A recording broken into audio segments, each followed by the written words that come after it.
गुरमुख भाई बहनों को प्रेम भरी जय सच्चिदानंद जी।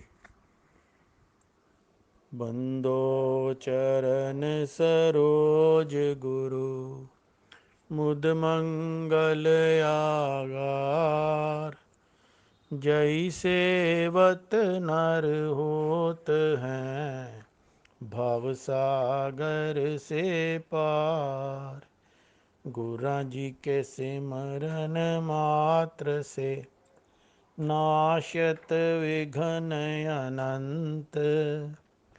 ताते सर्व आरंभ में ध्यावत हैं सब संत।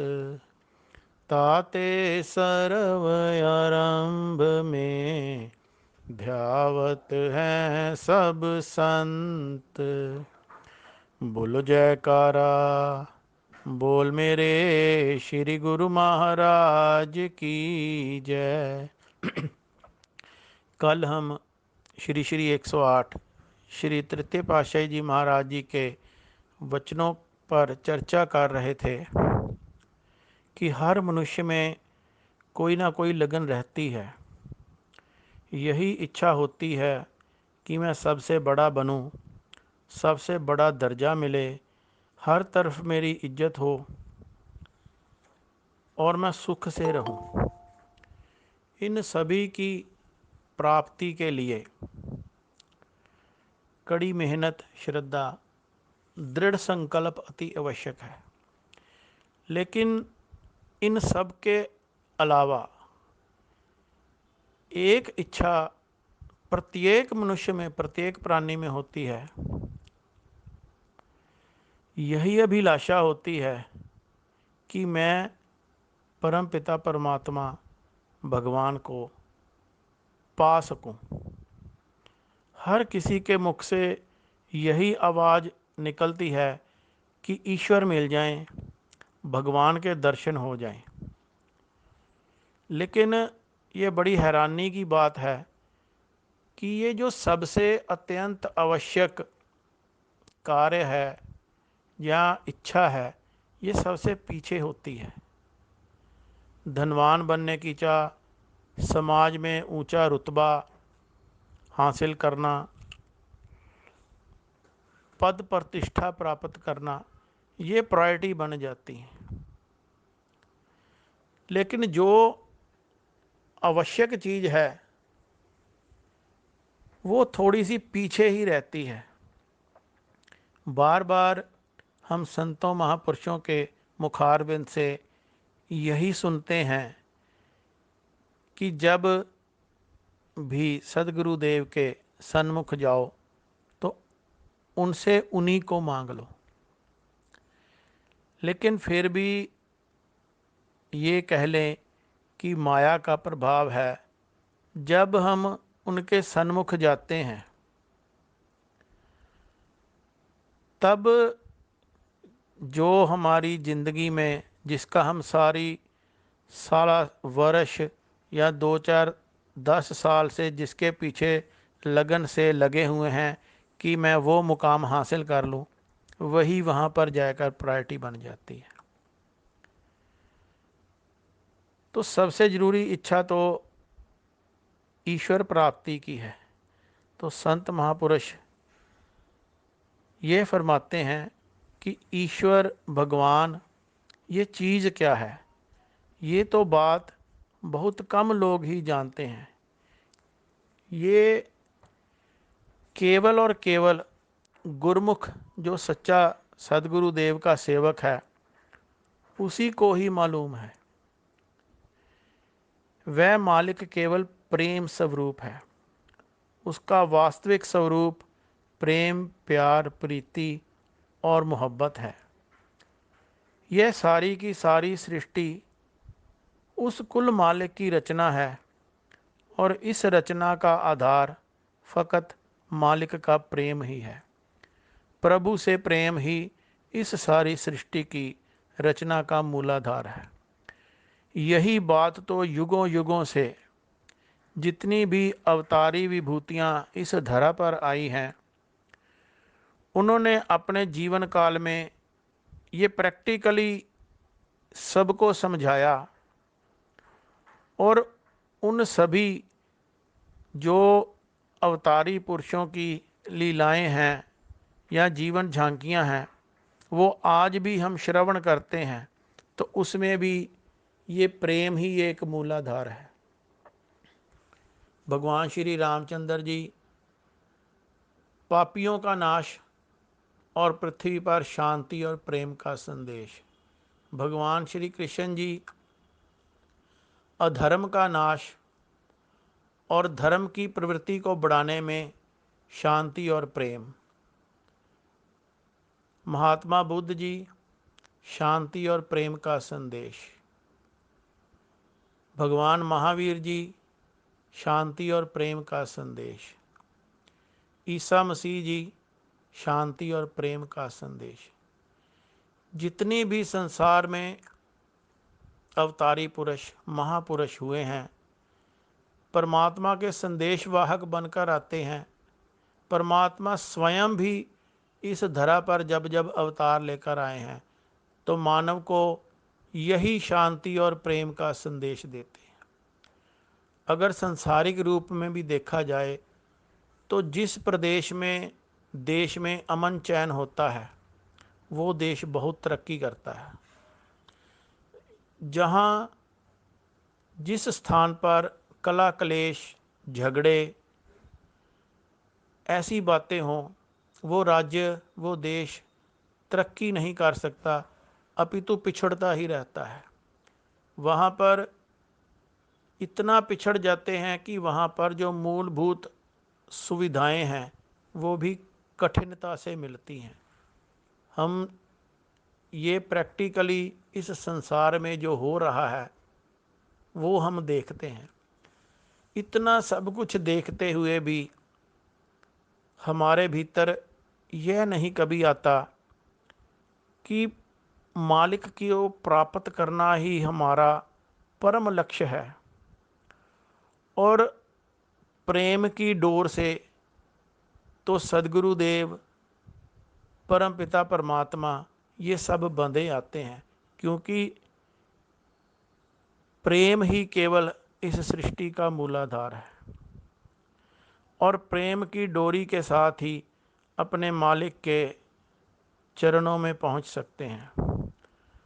परंतु इसके साथ दुनिया में माया और काल की रचना इस तरह फैली हुई है और ये माया हम जीवों पर इस प्रकार से जाल फेंकती है कि हम इसकी लुभावनी दुनियावी माया में लिप्त हो जाते हैं और जो अपने मालिक का संदेश है, जो सदगुरुदेव के प्रति प्रीति प्यार है, उसको भूल जाते हैं। इस माया में फंसकर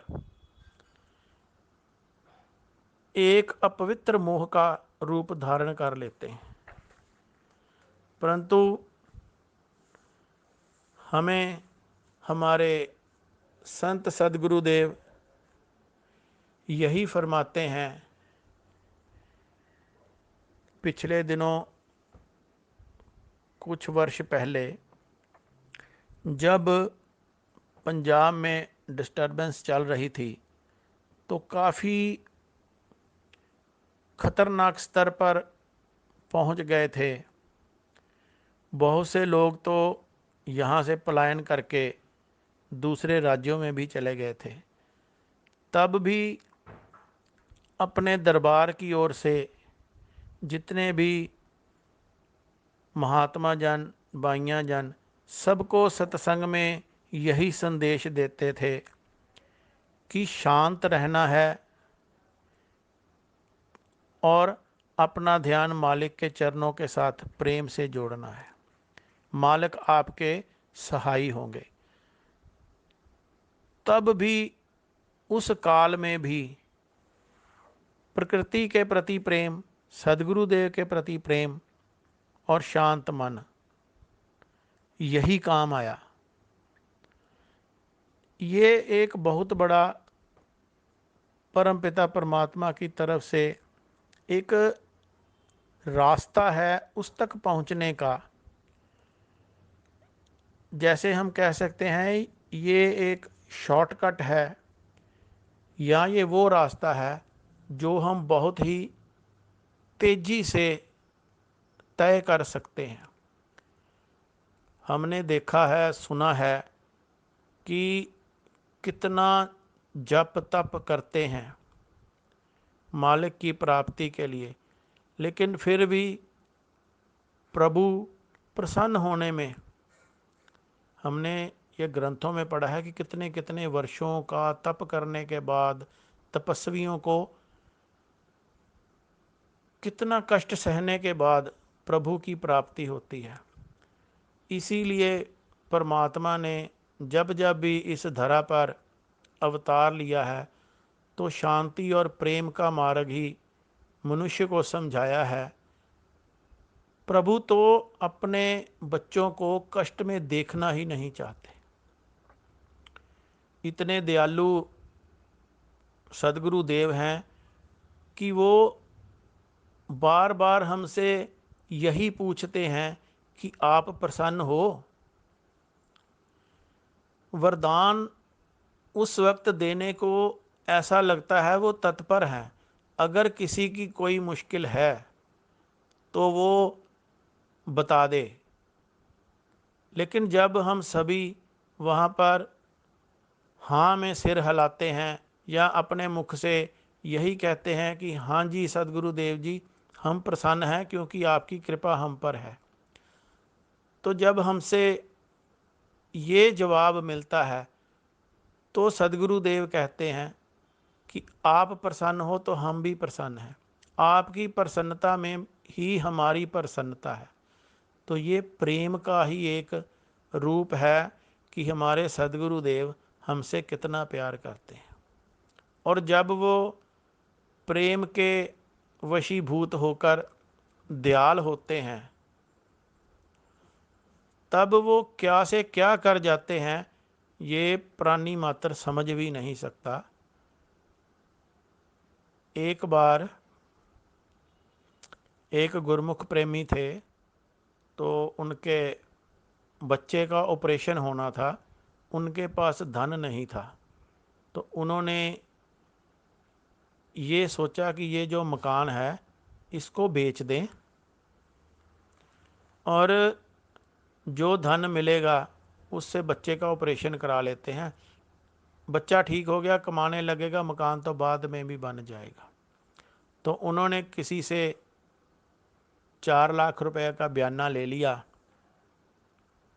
और अपने बच्चे का ऑपरेशन कराना था। तो मन ही मन सदगुरुदेव को प्रार्थना करी कि मेरा बच्चा ठीक हो जाए। उसकी पुकार गुरुदेव तक पहुंची, उसने अपने बेटे का ऑपरेशन कराया, ठीक हो गया। तो जिससे उसने बयाना लिया था वो उसके बाद जब उसका बच्चा ठीक हो गया तो उसके घर आता है कि भाई साहब मैंने आपको 4 लाख रुपया दिया था, आप अपने बच्चे का इलाज करवा लो, मैं आपसे वापस भी नहीं मांगूंगा, मुझे आपका मकान भी नहीं चाहिए, जब आपके पास पैसा हो तब मुझे दे देना। तो वो बहुत हैरान थे कि ये ऐसी बातें क्यों कर रहा है।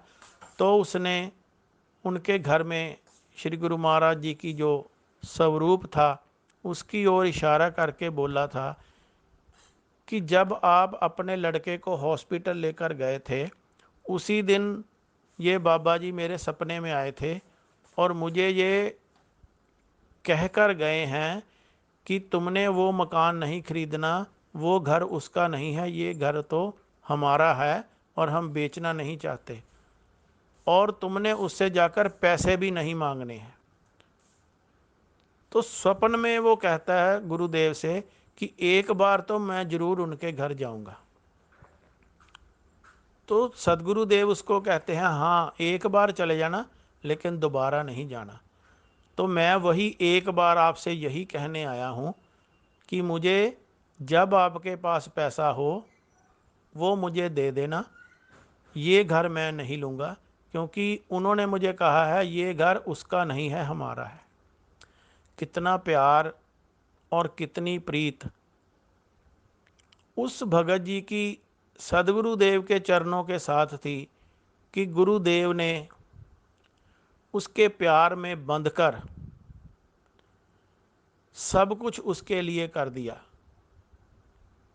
जैसे भजनों में भी हम सुनते हैं ना कि भगवान नंगे पैरी दौड़ कर आते हैं, तो क्या ये उससे कम है? तो केवल प्रेम और प्रेम ही।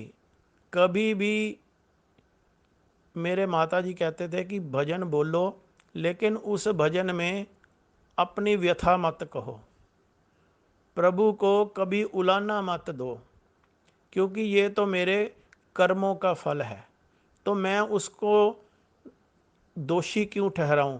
उन्होंने तो शायद जो सूल था उसका कांटा बना दिया, और मैं फिर तब भी उनको ये उलाना दूं कि मेरे साथ ऐसा हो गया है, तो ये अच्छी बात नहीं है। भजन भी बोलते थे तो गुरु की महिमा के, तो ऐसी प्रीति अपने अंदर उत्पन्न करनी चाहिए। जैसे हम भजनों में बोलते हैं ना, ये सब कुछ तेरा है, वो मन में भी वो स्थिरता चाहिए कि वाकई में ये तेरा ही है। ये जुबान तक नहीं रहना चाहिए, ये मन के भीतर तक जाना चाहिए। तभी सदगुरुदेव के चरणों के साथ प्रेम और प्रीति जुड़ती है। और जब ये प्रेम सदगुरुदेव के बेतार यंत्र की तरह काम करता है, वहाँ पर हमारी ये पुकार पहुँचती है। तो ये शॉर्टेस्ट रूट है प्रभु की प्राप्ति का। इसीलिए तो सदगुरुदेव ने हमारे लिए जो 5 नियम बनाए हैं, जब हम उनकी पालना करते हैं तब हमारी प्रीत सदगुरुदेव के साथ दृढ़ होती है। 2 समय आरती पूजा करते हुए सदगुरुदेव के स्वरूप में उनको निहारते हुए जब आरती करते हैं तो उसका आनंद कुछ और ही होता है। इसीलिए यह 5 नियम उसी प्रेम को दृढ़ करने के लिए और अपने मन में उस स्वरूप को बसाकर भक्ति से ओतप्रोत रहें। और जो 2 घंटे का भजन अभ्यास सदगुरुदेव की तरफ से ये जितने भी महात्मा बाइयाँ जी हैं, उन सबको ये हिदायत है कि जब आप कहीं जाएं, संगत के साथ गुरुमुख एक साथ मिलें, तो सबसे पहले हमारा आशीर्वाद उनको दें और उसके बाद उनसे प्रॉमिस लें कि 2 घंटे का भजन अभ्यास अवश्य करना है, अवश्य करना है, अवश्य करना है। बोलो जयकारा, बोल मेरे श्री गुरु महाराज की जय।